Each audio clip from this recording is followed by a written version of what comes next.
Welcome to The Explainer.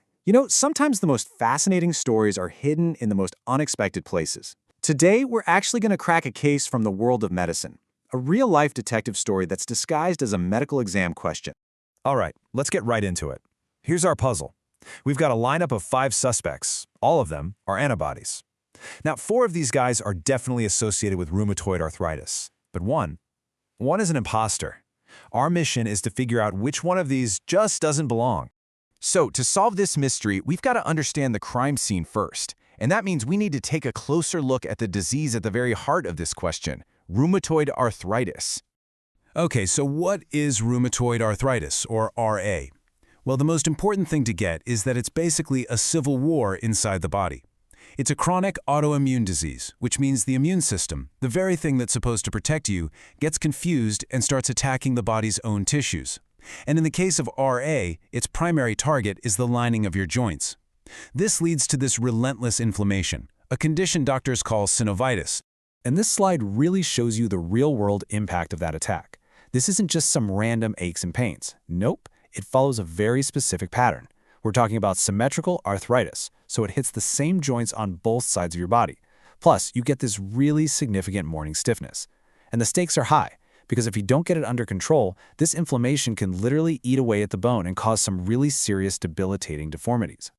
All right, so let's get back to our investigation. How do doctors actually identify the attacker in this internal civil war? Well, they hunt for clues in the blood, and these clues are the autoantibodies. You can think of them as the immunological fingerprints left at the crime scene.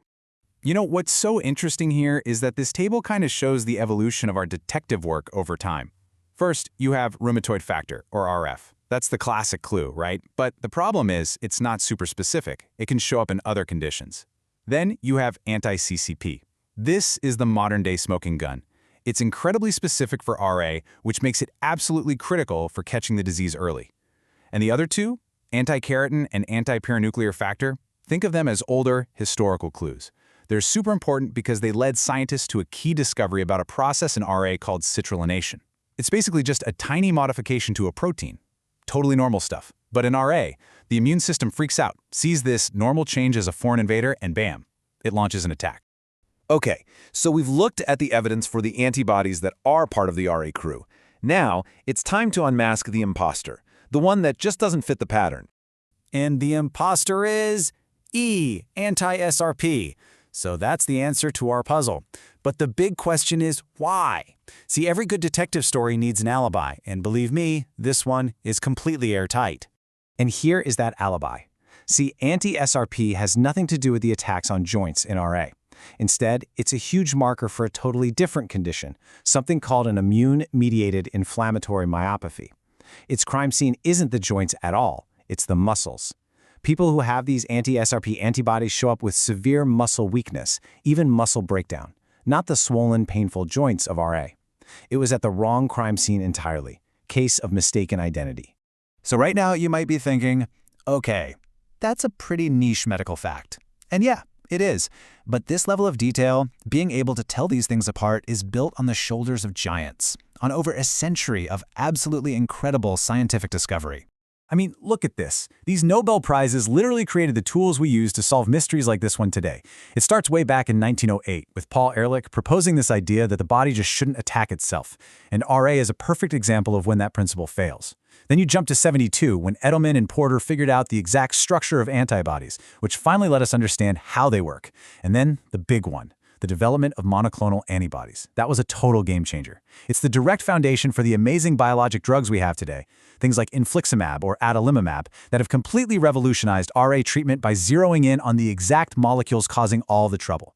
And you know what's really wild? That kind of precision engineering isn't just happening in human labs. Scientists are actually looking to the animal kingdom for inspiration. Take sharks, for instance. They have these super tiny, really stable antibodies that could be a blueprint for designing new drugs. Drugs that could get into inflamed joints way better. Or look at camels. They produce these unique things called nanobodies, which are basically smaller, simpler antibodies. And we're learning how to engineer them to block inflammation with pinpoint accuracy. Heck, even studying the alligator's insanely powerful immune system gives us clues about how to get our own back under control when it goes haywire. So, after all that, what's the final diagnosis? Let's wrap this up and summarize the key evidence we've uncovered in our case. Okay, let's go over the key takeaways. First, we know rheumatoid arthritis is an autoimmune attack on the body's joints. Second, anti-CCP is the most specific fingerprint we have for diagnosing it early. Third, we've identified our imposter, anti-SRP. It's not involved in RA, it's a marker for a serious autoimmune muscle disease, and getting that right is absolutely critical for patients. And finally, we uncovered one more crucial piece of evidence. The single strongest environmental risk factor for developing RA? It's smoking, especially for people who are already genetically at risk. And with that, case closed. And hey, before we go, here's a quick exam tip to help you keep all this straight, especially when you're under pressure. For the main RA antibodies, just remember this little phrase. The rheumatoid wants the CCP close.